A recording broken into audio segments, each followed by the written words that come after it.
Hello everybody, welcome back. I'm Matt, thanks for stopping by. Now I've got a really fun pattern for you today.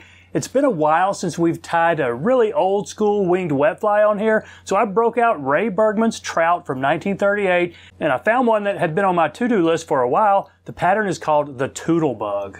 Now I couldn't find a lot of history on this pattern, but David Klausmeyer does feature it in his favorite flies, and he talks a little bit about a guy named Joshua Gross Rich. He was a naturalist who started the first sporting camp up in the Rangeley region of Maine in the 1850s. Now Rich said this was his favorite fly. No one has claimed that Rich created the fly, so we really don't know the origin of it.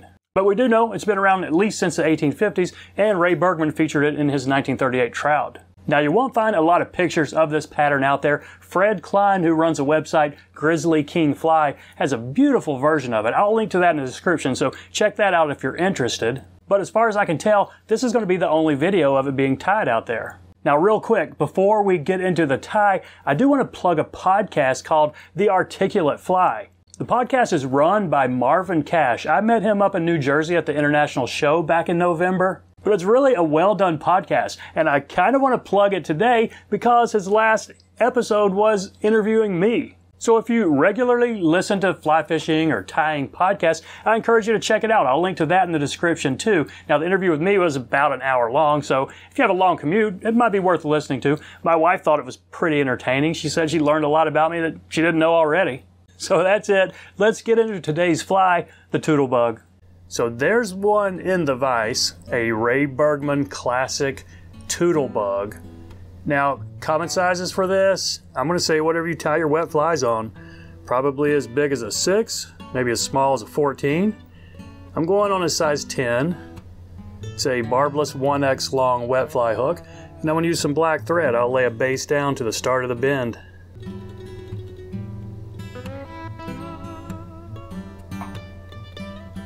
And like a lot of these old school wet flies, it does call for a tag, gold tinsel. So this is a Mylar tinsel. I'm going to catch it in with the gold side toward the hook. Maybe at a little bit of a 45-degree angle. Let's pull that up right there. And I'm going to put a few wraps just to bury this tag. But I'll put my thread right here where I want to finish that tag.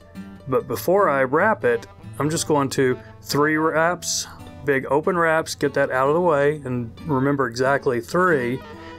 And I'm going to take maybe 3 wraps of this tinsel, going back, and then bring it back up on top of itself. And my goal here is just to kind of keep it flat. If you get a big lump in it, it's not as pretty. I'm sure it's not going to make a big deal, and the fish aren't going to care, but we do. Okay, so I'm going to catch it off right there. Remember these 3 wraps, I can back these up, and now my thread is right here where I want to catch this off. So let's catch this tinsel off with 2 wraps right here. Now just a couple of wraps to kind of flatten that out. It's going to be fine. Now let's tie in our tail. Some just gray mallard flank fibers, and these are kind of cool. If you can get them in, caught in with a little upswept, tail, I think it looks pretty cool. But if you can't, don't worry about it because it usually doesn't stay that way long anyway. So I'm just going to try to catch these. See, I've already got a couple of them spun around on me, and there's not a whole lot you can do about that. You could probably lick your fingers if you wanted to, but I'm just going to catch this right here, pretty long as well. So we'll do a little pinch wrap right here. And then make sure we're right on top of the hook. Yep, I need to take it back a little bit because I've got some of that black thread showing under them, which I don't really want. Okay, so that's going to be fine right there. Let's take our thread up here, some loose wraps. I'm going to use that excess mallard right there to be a little bit of an underbody, but I do need to trim it because I'll be coming up here over my eye if I'm not careful.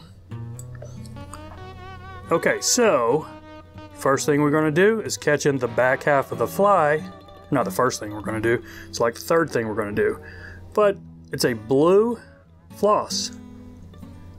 I'm going to lick my fingers and get that bitter end stuck together. So let's just catch this in up front.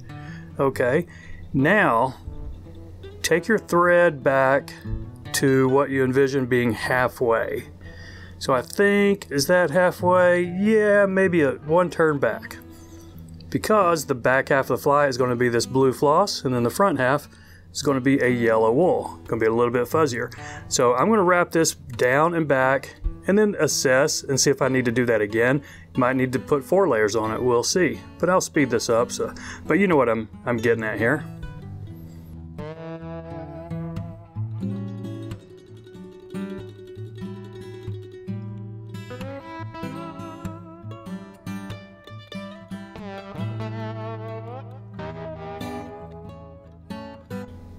Okay, now when you get it back up here to the middle of the fly, let's catch this floss off with a couple of wraps. And my goal was to keep that body smooth. For the most part, it's smooth. Looking at it with this macro lens, you can see a little bit of a bump, but to the naked eye, you won't really notice that. Okay, so let's get that caught in. Take our thread back up to the front where we're going to catch in the front half of the fly.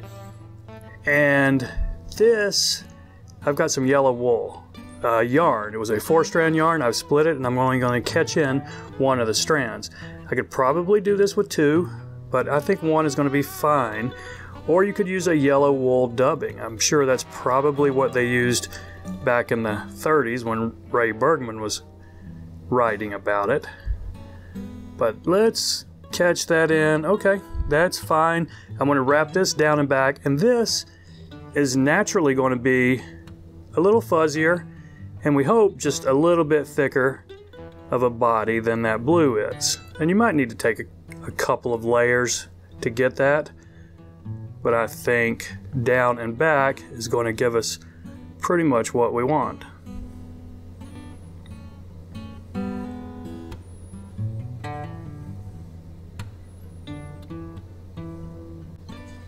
Okay, I'm fine with that.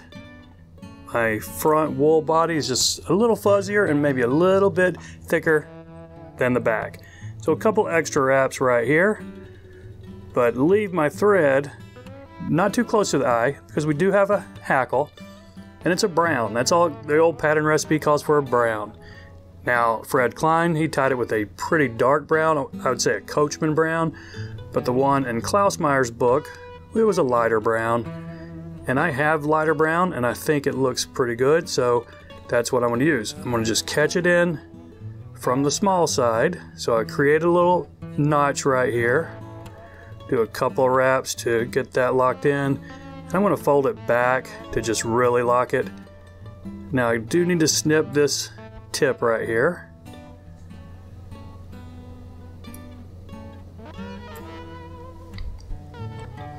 Now we just wrap this like any old school soft hackle wet fly. I'm going to do 2 wraps. I think 2 is going to be fine. You could probably get away with 1, and certainly if you were going to push it down as a throat, which is one of the options for this, and I'll talk about that here in a second. So that's 2 wraps right there. Let's catch this off. Zigzag that through and then we'll snip the excess.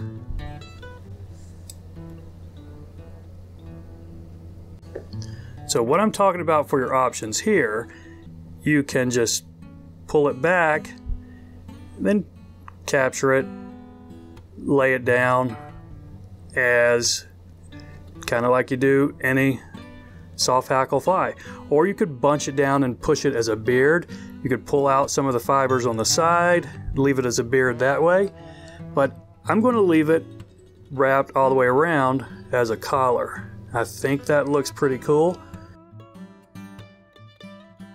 So for the wing, it's just some small slips of mottled brown turkey.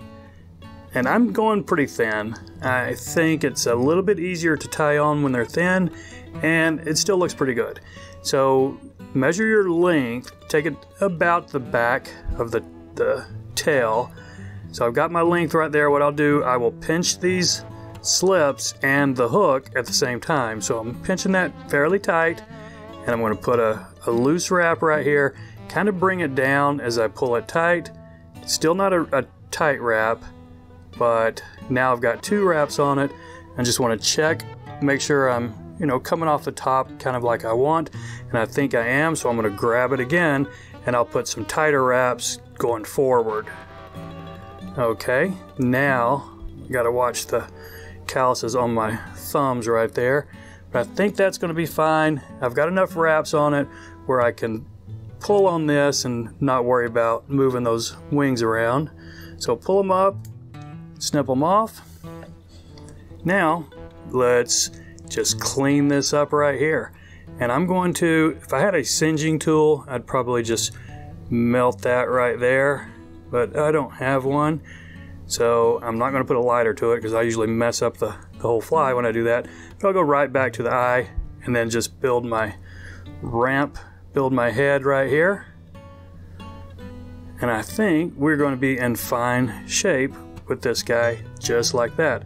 One of those wings is sticking up a little bit, but you know what? We're going to be just fine. I think we got enough room for our whip finish right here, and then we'll take a look, see if we have any cleanup.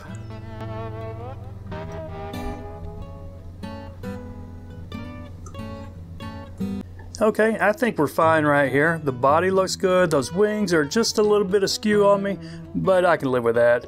I'm not putting this one on Instagram. I'm going to put a drop of head cement on it and put it in my fly box. So that's it, everybody. I appreciate you watching. Y'all take care, and we'll see you next time.